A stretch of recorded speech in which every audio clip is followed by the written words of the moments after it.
Imagine sitting on an exam table, right? Your heart is just pounding. You're trying to explain like this radiating nerve pain, but your entire vocabulary consists of maybe 50 words total. Yeah, that is just a terrifying situation for anyone to be in. It really is. So, welcome to today's deep dive. We are looking at a stack of ESL materials, lesson plans, role plays, flashcards. And our mission today is to see exactly how people are taught to navigate one of life's absolute most stressful situations in a new language, which is going to the doctor. Right, and we're analyzing how the complex language of symptoms and treatments gets broken down into these learnable building blocks. It actually offers a completely fresh perspective on how we communicate our own health. Exactly. Because before a learner can explain what is wrong, they have to specifically map out where it is wrong, right? Like the absolute basics. Yeah, the structural foundation, you need to build the house before you can complain about the leaky plumbing. Right. And we saw this incredibly physical approach in the Kaizen program. This was the one designed for visually impaired ESL learners.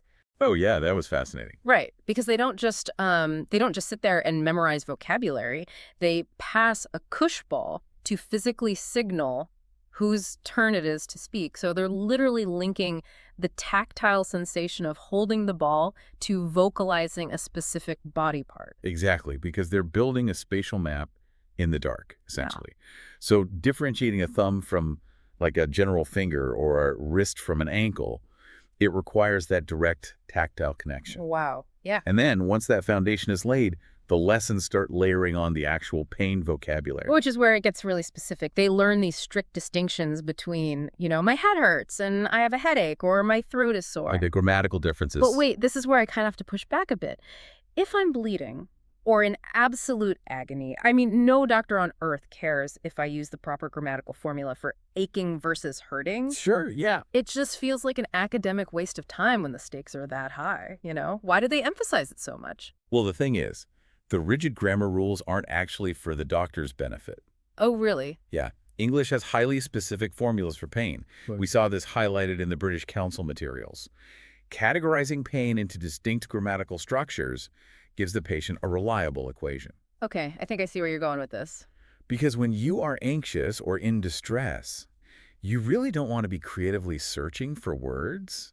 You just want to plug the body part into the formula. Right, so it's less about sounding perfect and more about having a shortcut. But still, just knowing the word wrist and the formula for pain doesn't actually help when a doctor is firing rapid questions at you. No, it definitely doesn't. Which is why these programs shift from anatomy directly into like theatrical rehearsal. The ESL library dialogues dive right into these classic scripts. Ah, yes, the classic Mr. Perez and Dr. Barnes scenario. Exactly, where learners just practice reciting specific symptom durations like 3 days ago, and they decode treatment instructions. Right, things like take one pill 3 times a day, or how to apply an ointment. But again, doctors' visits are intimidating even in your native language.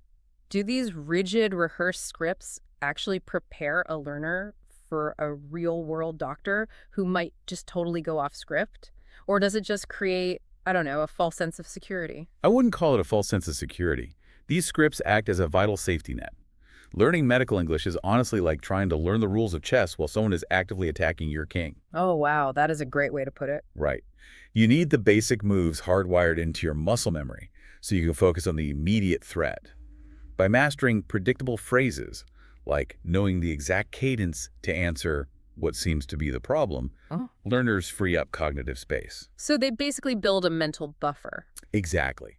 A rehearsed script absorbs the initial shock of the interaction, so then they have the bandwidth to process unexpected medical terms that inevitably pop up. Like if the doctor suddenly mentions a sprained ankle or a sudden injection or gives instructions for a trip to the chemist. Yeah, because we all crave the comfort of a predictable interaction when we feel vulnerable. We really do. We rely on those same hardwired scripts ourselves just to get through a stressful appointment. Definitely.